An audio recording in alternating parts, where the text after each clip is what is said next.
What's going on YouTube? Welcome back to the Cook Brass YouTube channel, where today we are out here on the range. It is another beautiful day.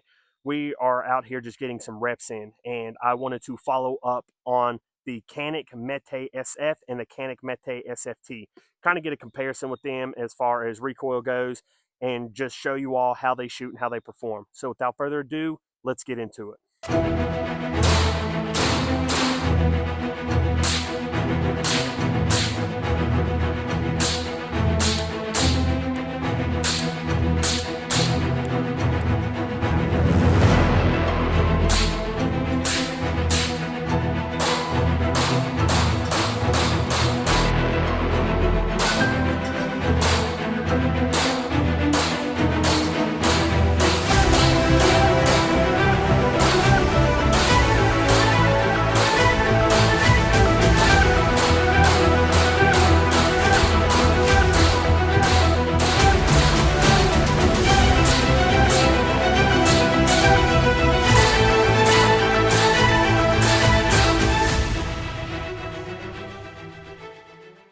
First off, I just want to say thank you. Thank you for coming and supporting the channel. If you are interested in what this channel has to bring, go ahead and drop a like, comment, subscribe, hit that notification bell to stay in tune and up to date with everything that is coming out on the channel. We will have some gear reviews coming up here soon on this budget plate carrier, as well as some new firearm reviews, trying to get some stuff in before this July 1st ban hits for Virginia. I know it sucks, but we have some content coming out with that as well. Just stay tuned, continue to help get us out in the algorithm to grow the channel and to grow the Cook and Brass family. But without further ado, let's go ahead and take a look at these two awesome firearms. So right here we have the Mete SF. Yes, it is completely clear. I'm not flagging my hand or flagging myself, but this right now is my concealed carry handgun between this and my Glock 19. To be completely honest with you, I just love the size of that firearm, and the Glock 19 is probably one of my favorites for sure, but this just takes the cake. It is awesome. For the price of what this is the Mete SF1. So it came with the one magazine, which is kind of a bummer because it's harder to find Canik magazines out there unless you're ordering them. But I am already a Canik user, so I have their magazine stocked up for the SFT and for my previous TP9 SF that I had originally. The difference between the Mete SF and the Mete SFT is this is the smaller version of it. That's honestly the only difference between it is this is built for more of a smaller package. It is more for concealed carry, you know, bag gun, to where the SFT is a full-size duty firearm. Honestly, could probably go into the competition realm as well. I know that Canik builds firearms specifically for competition, but I think that the SFT could definitely be ran in some of those categories as well. But you have the optic cut, you have the awesome Canik trigger there, you have the upgraded and larger mag release here. Accessory rail, I still have to get an Olight to throw on this, and yes, I do use Olight. Never had an issue out of them. Do with it as you wish. It's made in China just like the rest of these flashlights that everybody else is running, other than the ones that you're paying $300 for, which do with that as you wish. I'm able to afford them. I'm able to run them. Never had an issue or failure out of any of them, so I'm going to continue to run them until I have a reason not to. But let's go ahead and get a mag in this and see how this performs. So now we've got our ear pro on. We have our magazine, and we would just be running normal Blazer brass and see how it goes.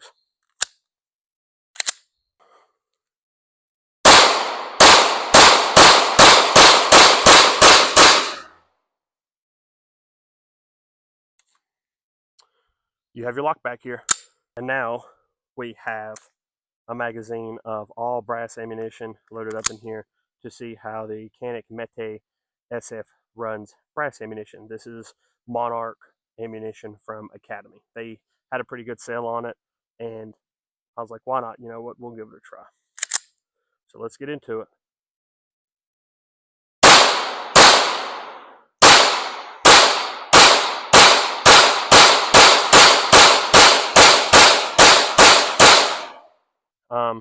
Smooth firearm, easy to control. You know, recoil mitigation is not too bad, to be completely honest with you. And the one thing that I do like about Canik is the grip angle that they provide on their firearms. As I stated before in one of my other videos, is my biggest gripe with Glock is the grip angle. It is completely different than some of these other firearms that you have, and it just makes it to where when you drive out and you have a normal grip, it's like you have to remember to dip down in order to level out your sights. And I mean, it's kind of annoying because when I go from shooting these, I'm able to stack up on a target and, you know, put him pretty much where I'm aiming. When it comes to a Glock, I'm always shooting high. So that's definitely why I prefer the Caniks over the Glocks, but also the trigger. The trigger is awesome. Um, Here is the Mete SFT. I've got the extended mag on it from Canik, as well as the Turbo or PL Turbo Valkyrie from Olight. And it fits in this awesome Works holster. So stay tuned to that because these Works holsters are awesome. You have positive retention. You know, you're going to be able to run drills with them and not have any issues out of them. But as you can see with this Canik trigger, you hold it out, you know, you have some take up there, but as soon as you hit the wall, it goes.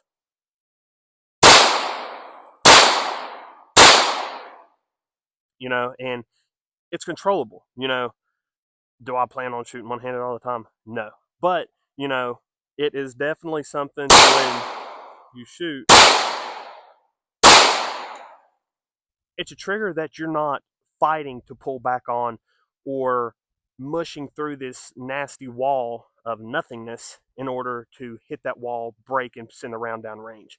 You have solid take up, and then as soon as you hit that wall, when you hit that wall, and bam, it hits. So we'll go ahead and put some more rounds downrange with the SFT.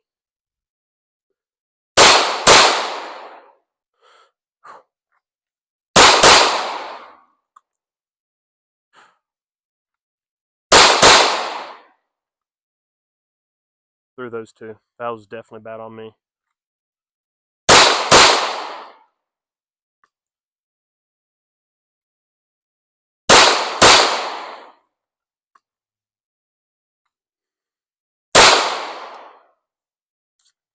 And we have our lock back as always.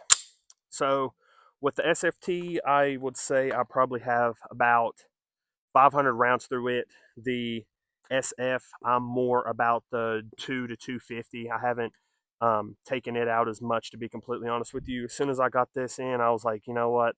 I want to train with it.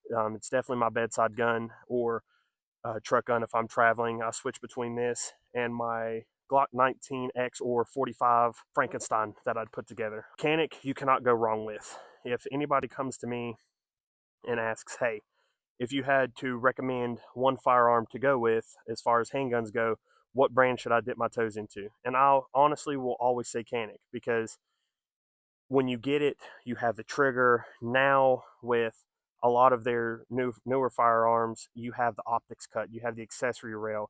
You're able to get stuff to work with Canik, and I think that's definitely a plus because everybody's coming in at the point to where if you don't buy a handgun without an optic cut on it or an accessory rail on it, you're kind of in the minority unless you're carrying like a micro 9. But if I had, like I said, if I had to recommend one, it'd be Canik. They have their concealed carry sizes. They have stuff smaller than this, thinner than this. If you're a smaller frame person, they have firearms that are the thinner version and smaller version of this, and they have the triggers in them, which is awesome. And as I stated before, I switch between this and a Glock, but that's it. I have full faith in these firearms. Out of all the Caniks that I have ran, I will completely say that I have not had any failures other than unrelated to a magazine. The only failures that I did have with other than a magazine was with my Canik TP9 SF, and it was related to brass ammunition. Take that as what you wish. I believe wholeheartedly that it was the brass ammunition that I was running. It was the Monarch from Academy. But other than that, I never had an issue as far as running. I'm able to go. You know, they're able to get nasty, dirty. I don't clean my firearms probably as much as I should, but you're able to run them dirty and they do great. Just throw some oil on them, some lube on them, and you're able to go.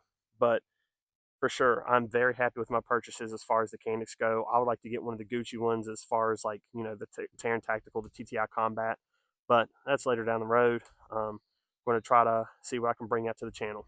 But if you found this information somewhat helpful, useful whatsoever, go ahead and drop a like, comment, subscribe to the channel. If you use Canik, if you're a Canik lover just like I am, go ahead and show some love to the video. Share this video to other Canik lovers, and hopefully they'll enjoy it as much as we do.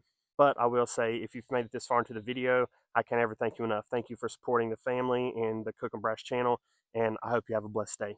Thank you.